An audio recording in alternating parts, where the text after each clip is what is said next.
예, 감사합니다. 오늘 세일을 행하리라 부록 8번째 시간을 시작하도록 하겠습니다. 지난 이게 지금 벌써 몇 차인지 이렇게 많이 왔는데요. 7번째까지 있었던 그 제목만 제가 가지고 와봤습니다. 직접 구하고 얻는 경험해봐라 라고 하는 거죠. 이제 성령님을 누굴 통해 배우는 것을 넘어서 그 배웠던 게 이제 진짜 자기 거가 돼봐라 라는 거예요. 해보라는 얘기죠. 교회 특급 사명이 뭔지를 기억해라.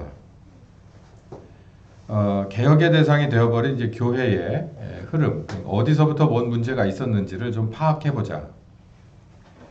예수님의 십자가는 어떤 의미가 있는가? 원죄 대속과 성령 침례인데 원죄 대속에 관한 것은 알려질 만큼 알려졌고 효과도 볼 만큼 봤지만 성령 침례에 관한 것은 10%도 안 됐다. 그런 점을 봤습니다.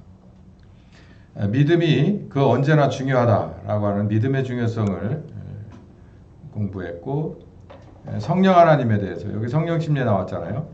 성령 하나님에 대해서 가르쳐 주시는 성령 하나님이 있고 사역하시는 성령 하나님이 있다라는 얘기를 했습니다. 지난 수요일에는 하나님의 재정 관리는 어떻게 하시나. 하나님은 모든 걸 할 수 있는 분이지만 특별히 우리와 함께 할 경우 또 하나님이 원하시는 귀한 사역, 그러니까 예수님의 십자가를 통해서 우리의 원죄를 대속하고 성령님으로 우리를 다시 새롭게 만드시는 이 일명 새 창조와 추수에 관한 사역을 하실 때는 특별한 재정 관리를 하신다. 특별한 재정 관리를 하시는데 그 기준은 사람이든 물건이든 그 어떤 것이든 완전하게 드려진 것을 가지고 한다. 완전하게 다시 리펀해달라고 하는 거 없다. 드리면 끝나는 거 그것만 수입으로 보신다.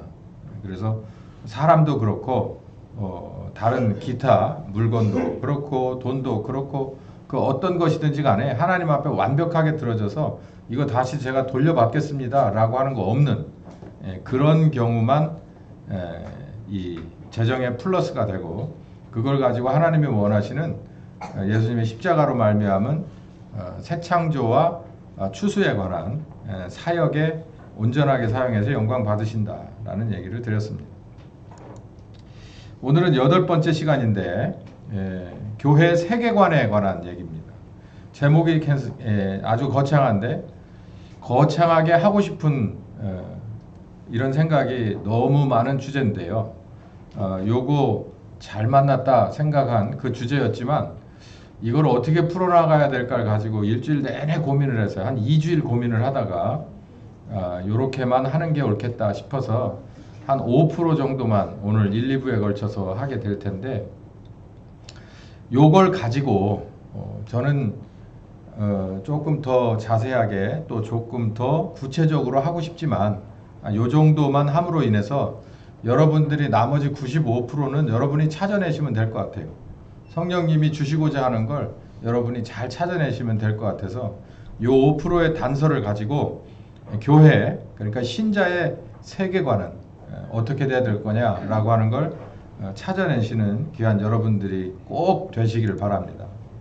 성경적인 세계관, 이 성경적인 세계관이라는 말을 그냥 제가 오늘 사용하고 싶은 그 범위를 설정해서 먼저 설명을 드리는 게 좋겠어요. 신자로서의 세계관이라고 할 때 이 세계관이라는 얘기는 세상을 어떻게 바라볼 거냐라고 하는 관점입니다. 예를 들면 지금 오늘 이 시간 여기 와 있지 않은 또 와 있어야 될 필요를 못 느끼는 이른바 불신자라고 그러죠. 뭐 아니면 다른 종교 사람들, 뭐 이런 사람들, 아니면 뭐 그냥 어쩌다 한번 빠질 수 있지 이 정도로 그냥 쉽게 하나님을 생각하고 예배를 생각하는 사람들, 그냥 지금 밖에 있는 사람들이 바라보는 세계관은 어떠냐는 거죠. 성경은 딱 잘라서 말하고 있어요. 그 답을 이미 주고 있는데 본인들이 뭐라고 하나 마나 예수님이 뭐라고 말하냐면 이방인과 너희들 이렇게 말하고 있거든요. 그러니까 이 이방인들은 지금 뭐 국적 따지는 게 아니에요. 예수님이 봤을 때 이방인은 국적과 상관없습니다. 마태복음 6장 30절 33절까지 그 장 끝절까지 보면 믿는다, 선택받았다라고 하는 유대인들 중에서도 다 포함되는 얘기예요. 예수님이 봤을 때 이방인은 그의 나라와 그의 의를 구하지 않고 자기가 원하는 사적인 것을, 그럼 뭐가 있겠어요? 먹는 것과 입는 것과 마시는 것, 뭐 그런 거 아니겠어요? 거기서 파생된 현대적인 용어를 가져다 붙이면 되겠죠. 그것을 위해서 사는 겁니다. 그러니까 이게 저속한 얘기인지 모르지만 살기 위해서 먹는지 먹기 위해서 사는지 뭐 이런 거가 되는 거예요. 마시려고 먹는지 먹으려고 마시는 건지 이제 이런 사람들인 거죠.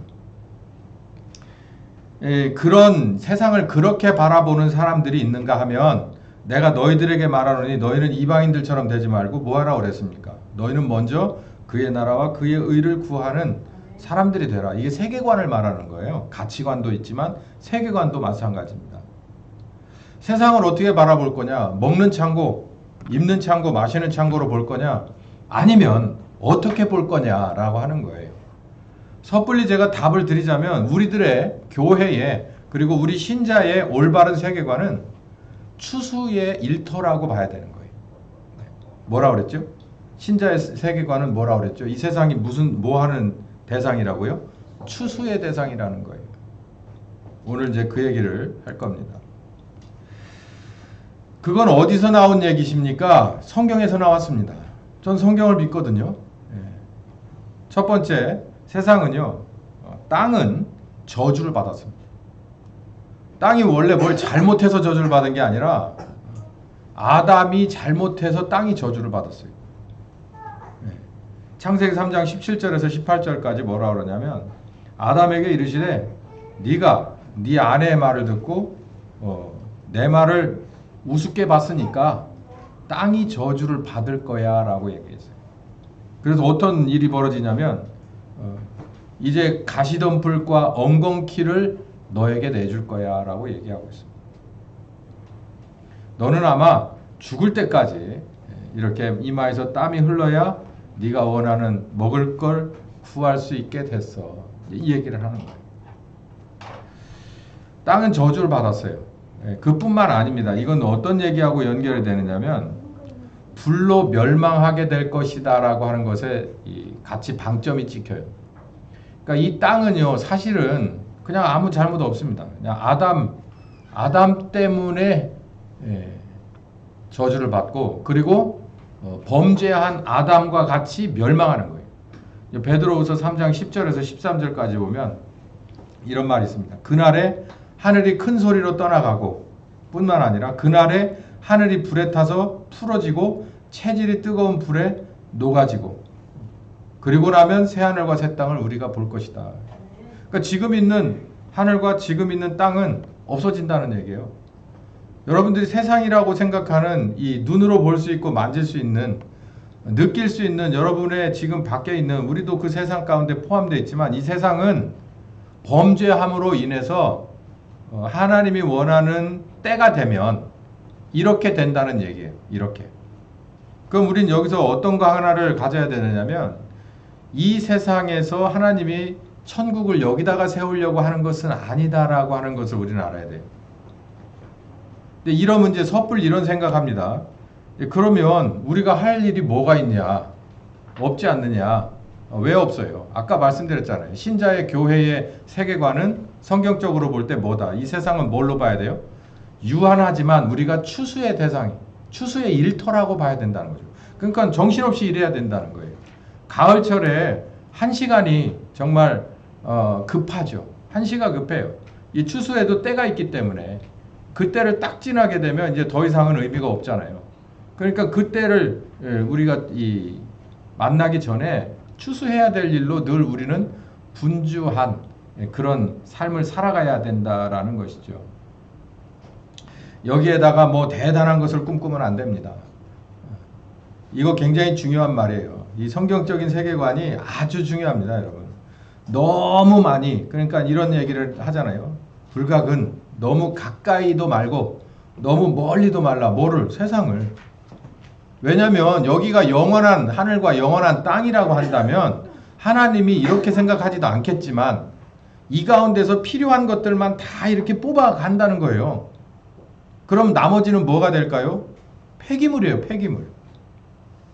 그러니까 우리는 여기서 해야 될 일만 하는 거예요. 그러니까 뭐 순례자라고 하는 얘기도 나오는 거고, 뭐 이제 그런 거가 되는 건데, 우리가 성경을 믿고, 우리가 신자라고 고백한 사람들의 세상의 삶이 여기서 뭔가 어마어마한 것을 영원토록 이루어낼 거다라고 하는 진심으로 살아가는 거 별로라는 거죠. 그 성경은 아니에요. 오히려 어디에 진심이었냐면 이 세상이 끝나기 전에, 아니 내가 끝나기 전에가 맞겠죠. 이 세상이 끝나기 전에 하나님이 원하는 것을 다 이루고 추수하고 끝나면 그냥 빠이빠이 하는 거예요. 왔다가 그냥 그렇게 해서 가는 거지 여기다 뭘 어떻게 하고 가려고 생각하지 말라는 거예요. 그러니 그냥 함부로 할까요? 교회 청소도 하지 말고 추수합시다. 금방 내 다 태워진다며. 네, 그거는 아닙니다. 그런 것은 아니지만, 자, 이 세상을 바라보는 시점, 어떻게 바라봐야 되느냐면, 하나님이 선포하신 내용이 있어요. 하나님이 세상을 만들었어요. 근데 여기 보세요. 세상을 이제는 내가 다 뭐 할 것이다. 끝낼 거다. 여기 보면 정확하게 말하면 태워버릴 거다라고 얘기했잖아요. 물론 이제 그 가운데는 믿지 않는 사람의 심판이 있는데 이제 그 내용은 다 들어가 있고 세상을 바라볼 때 그렇게 바라보라는 거고, 그래서 하나님의 어떤 면을 봐야 되냐면 하나님이 선포하신 게 있어요. 지금 있는 이 땅과 이 하늘을 폐기 처분을 하겠다라고 하시면서 이런 내용을 말씀하셨는데 그게 말씀이 큰 틀에서 보면 추수에 관한 겁니다. 구원에 관한 거예요. 그러니까 죄인을 구원하겠다라는 거죠. 구출해내는 거예요. 타이타닉이 심각하게 배에 구멍이 났어요. 가만히 봐도 그걸 도저히 고칠 방법이 없어요. 그러면 뭐에 주력을 해야 되나요? 모든 힘과 재원과 시간과 모든 가용 인력을 전부 어디다가 투자를 해야 돼요. 그 막을 수 없는 그 배 밑창에다가 사람들 집어넣어서 자꾸 죽여야 돼요? 그렇지 않잖아요. 빨리 사람들 빼내야죠. 판단력이 빨라야죠. 하나님은 그러시는 거예요. 하나님이 판단력이에요. 하나님이 당신이 만들었는데도 불구하고 이건 포기. 내가 다른 걸 만들게. 근데 뭐는 사람들은 빼내야 되겠다. 구원해내야 되겠다. 이게 창세기 3장 15절이에요. 그러니까 우리는 아는 거예요. 이 세상은 파손할 거예요. 그렇게 봐야 돼요. 파손할 거라고. 그러니까 여기에다 너무 무게중심을 심각한 진심을 여러분 내려놓으면 그건 여러분 투자 잘못하시는 거예요. 틀린 상황이에요. 이 세상은 가볍게 봐야 됩니다. 가볍게. 유연성 있게 바라보고 그 가운데서 중요한 것은 뭐냐면 하나님이 여기서 어떻게 하실 계획인가라고 하는 걸 보는 게 중요해요. 우리 모두가 여기 오늘 이 첫 번째 성경적인 세계관에 집중해야 될 필요가 있는 것은 지금 우리들의 지금 있는 이 시점도 2024년의 이 시점도 성령께서 무엇인가를 하자고 할 때 성령님은 이런 관점에서 세계를 바라보고 있어요. 근데 우리는 조금 달라.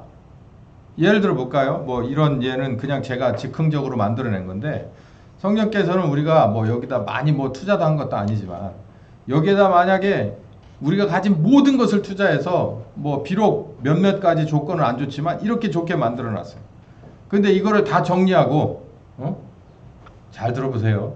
이거 다 정리하고 우리 저기 있는 저 산비탈 가서 한 10,000평 사갖고 거기 가서 텐트 치자. 그럼 여러분 어떻게 하실래요? 네? 한번 생각 좀 해봐야 되잖아. 뭐 엘리베이터도 있고 뭐 도시가스도 들어오고 뭐 얼마나 좋아. 뭐 들어오면 불 착 켜면 예배할 분위기 딱 나고 사계절 난방기 다 있는데 그런 거 아무것도 없어. 가면은 그냥 텐트를 쳐야 되고 길을 내고 막 이렇게 지른 데 가야 되고 화장실도 이렇게 임시 화장실 막 여러 개 놓고 써야 되고 그런 데로 가자고 하면 어떻게 할 거냐는 말이에요. 아니, 제가 하는 거라면 저한테 뭐라고 하실 수가 있지만 성령께서 그렇게 하자고 해요. 그러면 여러분은 어떻게 하실 양이냐고. 네? 이런 거라니까요. 이런 거.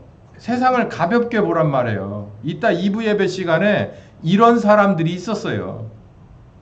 자기네들을 부인하고 성령님을 이 정도로 따라간 게 아니라 정말 심각하고 뭐라 그래야 될까? 그거를 아주 익스트림하게 과격하게 따라갔던 사람들 얘기를 제가 전해드릴 거예요. 구원하려고 하는 거예요. 야, 이 세상 안 되겠다. 하나님은 이 세상 안 되겠다고 하는 거예요. 쓸데없다고 얘기하는 거예요. 근데 우리가 쓸데 있어요. 왜? 여기 있잖아요. 엘리베이터도 있어요. 여기 있잖아요. 냉난방기도 잘 돼요. 여기에 도시가스도 들어오거든요. 여기에 버스길도 좋아요. 우리가 그렇게 이 하나님 앞에 이유 있습니다라고 이의를 제기하는 게 얼마나 우스운 일이냐는 거죠. 하나님이 볼 때. 하나님은 그게 중요한 게 아니라 우리는 사람을 구원하는 일이 중요해라고 얘기하고 있는 거예요. 창세기 3장 15절에.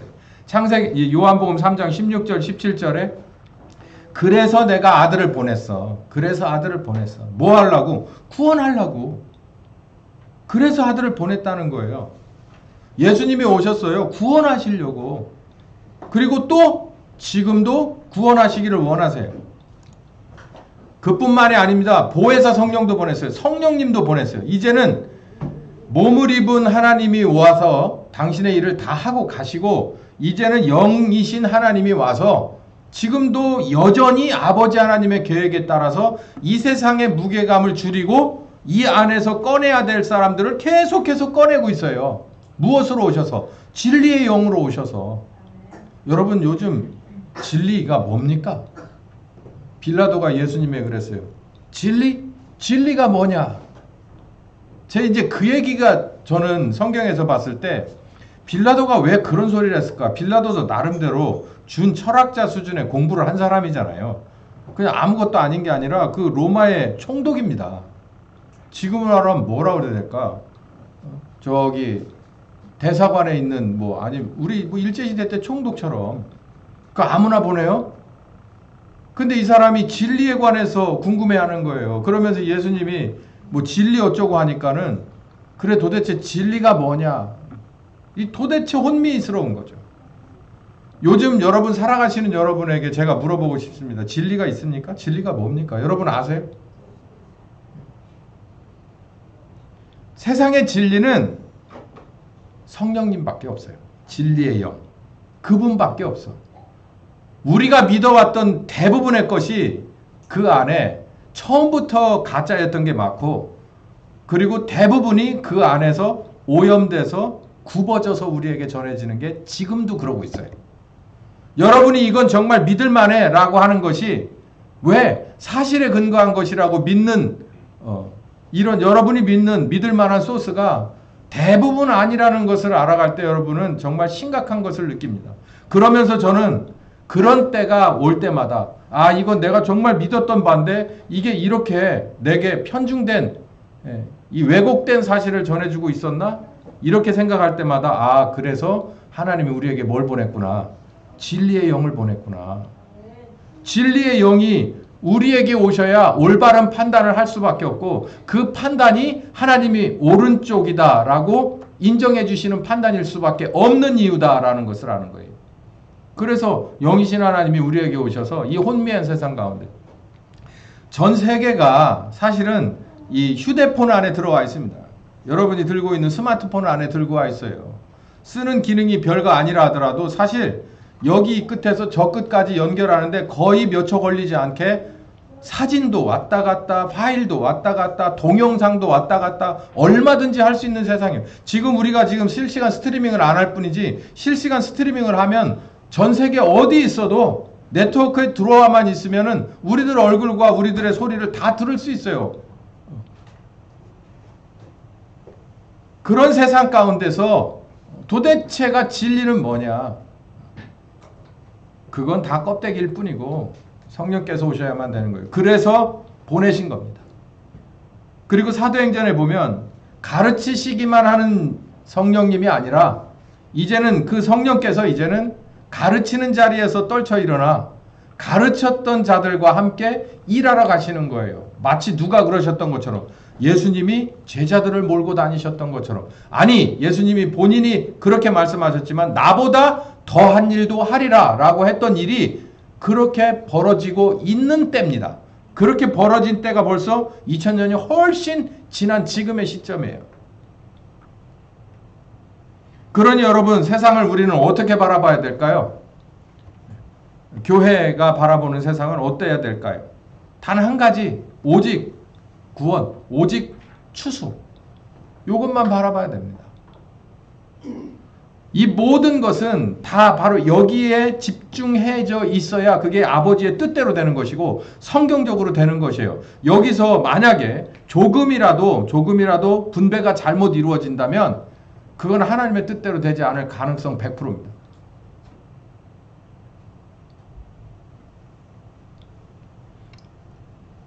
교회는, 신자는 세상을 어떻게 바라봐야 될까? 하나님이 원하는 추수를 해야 된다. 시간을 아껴야 된다. 이런 관점에서 보자는 얘기예요. 근데 첫 번째는 이 두 가지인데, 구원과 추수는 일단 자기 자신부터 돼야 됩니다. 자기 자신. 남들 밥 다 해주고 자기는 밥이 없어요. 그러면 남들 해주고 자기는 밥도 못 얻어먹네? 그러고 놀림을 받잖아요. 근데 사실 원칙대로 따지면 자기가 추수받지 못한 사람은 쓰지도 않습니다. 추수하러 보내지도 않아요. 그건 나중에 밝혀져요. 내가 안 보냈는데 너는 가서 열심히 일했냐? 이제 이렇게 되는 경우가 있을 거예요. 문제가 되죠. 자, 빌립보 2장 12절에 보면 두렵고 떨림으로 너희 구원을 이루라. 여기 있는 말씀을 앞뒤로 잘 읽어보면 그렇습니다. 구원이라고 하는 것이, 성경은 이 구석구석 조각조각 이렇게 많은 그 진리들이 숨어 있는데 그 진리들을 그거 하나만 똑 떼가지고서 얘기하다 보면 그게 가짜 뉴스가 될 가능성이 많아요. 신빙성이 떨어지는. 그것처럼 이런 말씀을 우리가 잘 깊이 묵상해 봐야 되는 게, 우리가 그냥 입으로 시인하고 마음으로 믿고 입으로 시인해서 단번에 구원을 얻는다라고 얘기해 버리면 안 될 만한 대표적인 말씀 중에 하나도 이 말씀이에요. 읽어봅시다. 시작. 그러므로 나의 사랑하는 자들아, 너희가 나 있을 때뿐만 아니라 더욱 지금 나 없을 때에도 항상 복종하여 두렵고 떨림으로 너희 구원을 이루라 라고 하는 거예요. 이 앞뒤를 읽어보면 이 사람들이 뭐 어마어마하게 이렇게 뭐랄까 이단적인 그런 성향을 얘기하는 게 아니에요. 교회 안에서 있을 법한 그냥 사소한 일들에 대해서 바울이 지적을 하고 그리고 미리 경고를 하는 그런 내용이에요. 그런데 여기에 어떤 단어가 들어가냐면 구원이라고 하는 단어가 들어가고 두렵고 떨림으로 너희 구원을 이루라 라고 하는 거예요. 그냥 이게 구원이라고 하는 것이 제가 믿습니다 그래가지고 그래? 그러면 그러고 스탬프 딱 찍어주고 끝나는 것이 아니라는 얘기죠. 매사에 바울이 있을 때나 없을 때나 내가 너희들에게 늘 가르치고 너희들에게 권면하고 너희들에게 모범을 보여줬던 이러한 것들을 너희들 잊어버리지 말고 그대로 살아가라 라고 얘기를 하는 거예요. 근데 거기다 뭐라고 쓰느냐면 두렵고 떨림으로 너희 구원을 이루라 라고 얘기하는 거예요. 이게 마치 이런 거죠. 그 외나무 다리를 두렵고 떨림으로 그러나 안 건너갈 수가 없는 거예요. 두렵고 떨림으로 그 다리를 건너가서 자기가 살아나야 된다라고 하는 그런 긴박한 마음을 늘 가지고 있어라라고 얘기를 하는데 그 안에 구원이라고 하는 얘기가 들어가 있어요. 나는 내가 먼저 자기 자신이 먼저 이렇게 구원을 이루기 위해서 나를 들여다보고 나를 계속해서 성령님과 더불어서 어디가 문제가 있는지를 계속 찾는 이런 작업은 정말 필수입니다. 그 언제도 필수죠. 히브리서 3장에 보면은 불신의 마음, 하나님에게서 떨어질까 염려해라. 이게 바로 불신의 마음이거든요. 마음을 강박하게 한다는. 우리들은요 본성적으로 이렇게 좌편향돼 있어요.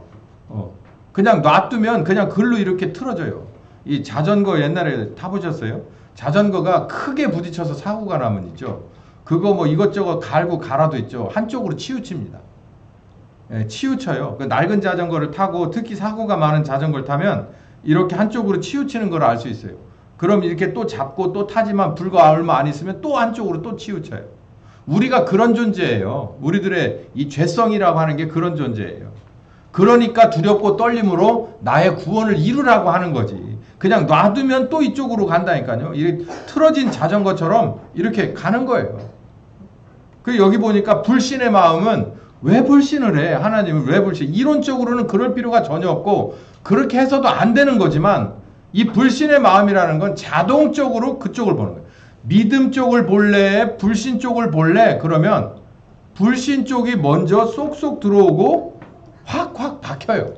야, 이게 진짜 같아. 그러는 거예요. 아담과 하와가 선악과를 들여다봤을 때도 똑같은 거예요. 먹지 말라라고 하는 진리보다는 먹어서 좋아지게 생겼다라는 것에 눈이 확 떠져 버리는 거예요. 그러니까 우리들이 구원받고 추수되기 위한 것은 늘 이렇게 우리들 내부에서의 싸움입니다. 싸움. 이 일을 우리는 해야 돼요. 그러니까 내가 나도 그렇고 우리 가족도 그렇고 이만큼 되면 뭐 하고 이만큼 되면 뭐 해서 이만큼 하는 거 사고 이만큼 넓히고 애들은 어디 보내고 이렇게 해서 시집장가 보내고 하는 그런 계획들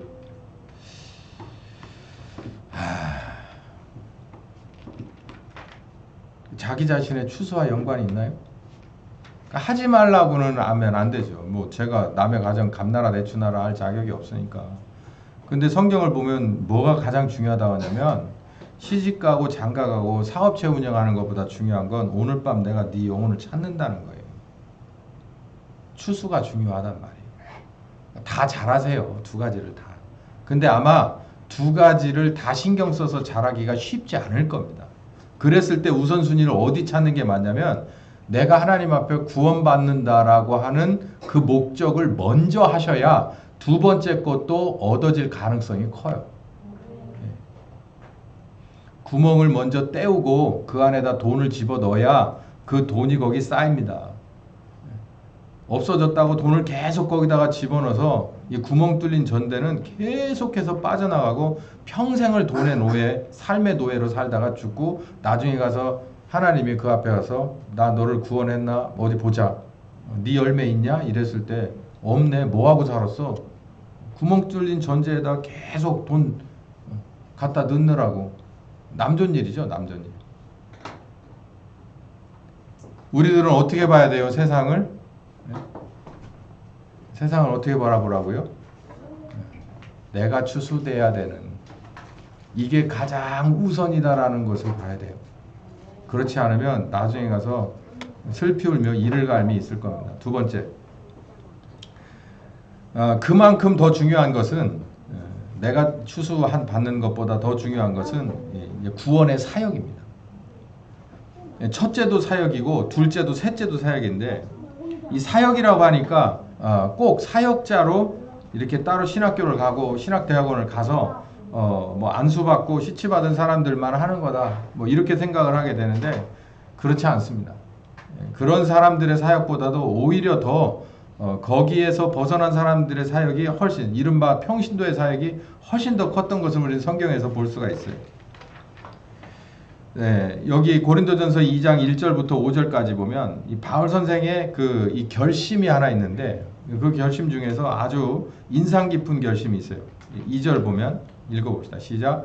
내가 너희 중에 예수 그리스도와 그의 십자가에 못 박힌 것 외에는 아무것도 알지 아니하기로 작정했다. 이게 고린도 교회에 들어갈 때 바울의 마음가짐을 여기에 고백해 놓은 거예요. 처음에 고린도 교회에 복음을 들고 들어갔을 때 어떻게 해야겠다 이제 누구든지 계획은 다 있을 거 아닙니까? 근데 바울은 그런 계획을 일단 다 접어두고 무슨 생각 하나만 가지고 갔냐면 여기 예수 그리스도 그리고 그의 십자가에 못 박히신 것, 그러니까 십자가에 못 박히셔서 우리의 그리스도가 되신 예수, 요걸 말하는 거예요. 그거 하나만 들고 들어갔다예요. 다른 말로 하면 그것만 너희들에게 전해주고자 했다라는 거죠. 이거는 도대체 무슨 의미로 봐야 되는데요. 요게 바로 추수의 핵심입니다. 복음의 핵심이고요. 뭐가요? 예수 그리스도와 그의 십자가에 못 박히신 것. 그것을 제가 여러분이 듣기에 편한 어순으로 말씀드리는 게 십자가를 지시고 우리의 구주가 되신 그리스도가 되신 예수님에 관한 것을 말씀드리는 거예요. 이게 바로 십자가 복음이거든요. 요것만 가지고 들어가기로 했다. 이게 최우선이다라는 거예요. 이게. 우리는 여러 가지 것을 말합니다. 세상을 바라볼 때 가장 중요한 건 추수인데요. 사역적인 입장에서도 추수인데 복음은 살짝 이렇게 이게 퍼센트가 좀 줄어요. 50% 미만일 수도 있고 어디 보면 30%도 안 되는 때가 있어요. 예를 들면 뭐 우리 교회는 그런 걸 한 번 적도 없고 앞으로도 할 생각이 없지만 그 새신자 뭐 초청 뭐 이런 거 하잖아요. 그러면 이 사람을 도대체 교회 강단에다가 세울 수 있는 사람인지 만지를 하는 사람들 데려다가 간증도 시키고 막 거기 막 그러니까 눈높이가 한층 낮아져서 교회 문턱보다 훨씬 지하실로 내려가요. 그러면서 복음이 어디 있대? 그러면 그럽니다. 뭐라고 변명하냐면 그렇게 해서 오고 난 다음 주부터 가르쳐 준대요. 바울은 뭐라고 그랬어요? 애초에 나는 이것만 가르칠 생각으로 들어갔다는 거예요. 그렇지 않은 것은 얘기하고 싶지 않다는 거죠. 자기에겐 이게 가장 중요한 거고 다른 거 가지고서는 구원받을 수 없다는 거예요. 어떤 다른 이름이든지 어떤 다른 방법이든지 어떤 사상이든지 가지고 구원받을 수 있는 방법은 없고 바로 뭐 나를 위해서 십자가를 져서 그리스도가 되어 부활하신 예수 그리스도밖에는 없다는 거예요. 이게 바로 바울의 그런 이 다짐이거든요. 이런 다짐은 계속해서 이어집니다. 사도행전 20장 17절에서 24절에 에베소 교회 사역에 관해서 회고한 내용이에요. 읽어봅시다. 시작. 아시아에 들어온 첫날부터 지금까지 내가 항상 너희 가운데서 어떻게 행한 것을 너희도 아는 바니 어떻게 했겠어요? 고린도전서 2장에 읽어봤잖아요. 그런 마음가짐을 가지고 겸손과 눈물과 그리고 유대인의 관계에서 당한 시험을 참고 섬긴 것과 유익한 것은 무엇이든지 공중 앞에서나 각 집에서 꺼리낌 없이 너희에게 전해주고 가르쳐준 것을 기억해라. 바울은 정말 어디에 진심이었냐면 아버지 하나님과 아들과 성령님과 똑같은 목적을 가졌어요. 그게 뭐냐면 바로 사람을 구출해내는 겁니다. 곧 무너져 버릴, 곧 침몰해 버릴 그런 세상 가운데서 이제 종말이라고 하는 날이 딱 도착하기 전에 이들을 구원해낼 가장 핵심이 바로 이거였다는 얘기예요. 그러니까 우리는 세상을 바라볼 때 늘 그런 마음으로 바라봐야 돼요. 이런 바울과 같은 중심으로 바라봐야 되는 거예요. 아하, 우리 관계가 있잖아요. 세상에 나가면 나는 뭐 업체의 사장으로, 나는 업체의 어떤 중간 관리자로, 나는 어떤 말달 직원으로, 나는 어디에 무슨 사람으로 세상에 나가면 우리들이 각자 유니폼을 받고 입고 나가게 돼요. 그러나 우리 속에는 그리스도 유니폼이 있어요. 그리스도 유니폼을 입은 사람으로 세상을 바라보는 건 내가 어떤 옷을 입고 세상에 나가서 그 어디에 서 있더라도 그 어떤 사람들 틈에 들어가 있더라도 추수라고 하는 것을 목적을 두고 있어야 돼요. 항상 어떻게든지 추수하시고자 하는 하나님의 목적과 우리의 목적이 동일해져야 된다는 것이에요. 그게 바로 우리가 바라봐야 될 세상관입니다. 우리가 할 일을 똑같이 해요. 둘이 같이 맷돌을 갈아요. 둘이 같이 밭을 갈아요. 둘이 같이 어떤 일을 해요. 그런데 어느 한 사람은 이 밭을 갈아서 내가 얼마만한 세경을 얻어서 아니면 이 밭을 갈아서 내가 얼마만한 뿌려서 얼마만한 소득을 얻으려고 이런 생각을 가지고 있어요. 그 세상 사람들의 세상관입니다. 근데 우리들의 세상관은 뭐냐면 이 세상은 굴고 없어질 텐데 내가 오늘 하루에 일용할 양식을 위해서 왔는데 나 한 사람이 성령님 앞에 얼마나 노출돼서 얼마나 새롭게 되는지가 가장 중요하고 두 번째는 혹시 내 주변에 하나님이 눈여겨보는 사람이 있는가? 내가 찾지 말고 이 사람이에요 저 사람이에요 막 이렇게 할 건 없어요. 그냥 놔둬도 그 안에서 하나님이 주목하고 있는 사람이 있다면 때가 되면 알게 돼요. 바로 그걸 의식하고 사느냐 아니면 그쪽을 아예 꺼버리고 사느냐라고 하는 것은 정말 달라요. 만약에 그걸 의식하고 살지 않는다면 우리도 세상 사람들과 다를 게 하나 없는데 문제는 더 나빠질 가능성이 있습니다. 왜? 세상 사람들은 세상의 논리에 아주 집착을 해요. 근데 우리는 어정쩡하거든요. 이것도 아니고 저것도 아니에요. 그러면 빛을 잃어버리는 그냥 빈 등잔이 될 것이고 맛을 잃어버린 소금이 돼서 그냥 이건 내팽개칠 수밖에 없어요. 여기다 쓸 수도 없고 저기다 쓸 수도 없는 사람이 되는 거예요. 우리들이 세상을 바라보는 관점은 명확해야 됩니다. 절대 흔들림이 없어야 돼요. 우리가 말씀을 믿는다면, 그리고 하나님을 믿는다면 하나님이 세상을 무게감 있게 바라보지 않아요. 그 어느 누가 새빵살집에 들어가서 여기서 내가 천년만년 산다고 못도 받고 그리고 화장실도 개조, 어마어마한 돈을 들여서 개조하고 하는 바보가 어디 있습니까? 현상유지 잘하다가 내가 정말 이거를 내 소유가 되고 내가 끝까지 사용할 수 있는데 가서 뭔가를 하는 거잖아요. 하나님도 이 세상을 그럴 생각이 없어요. 오로지 무슨 생각만 있냐면 이 안에서 당신의 십자가의 공로로 죽을 사람을 살리고 거듭나게 하고 그 사람을 키워서 성장시켜서 그 사람을 추수할 만한 그런 알곡으로 성장시키고 추수해서 쓰시기를 원하시는 거예요. 그리고 나서 때가 되면 뭐 하는 거예요? 다 불러가는 거예요. 다 불러간다고요. 제가 설교 가운데 입으로 잘 얘기 안 하잖아요. 다 공중으로 불려가는 거예요. 다. 어떻게 해요? 그까짓 게 무슨 문제가 됩니까? 하나님 앞에서. 그보다 100배 1000배 더한 것도 하시는 분인데 공중에서 주의 얼굴 배우리. 저는 그냥 믿습니다. 그냥 그대로.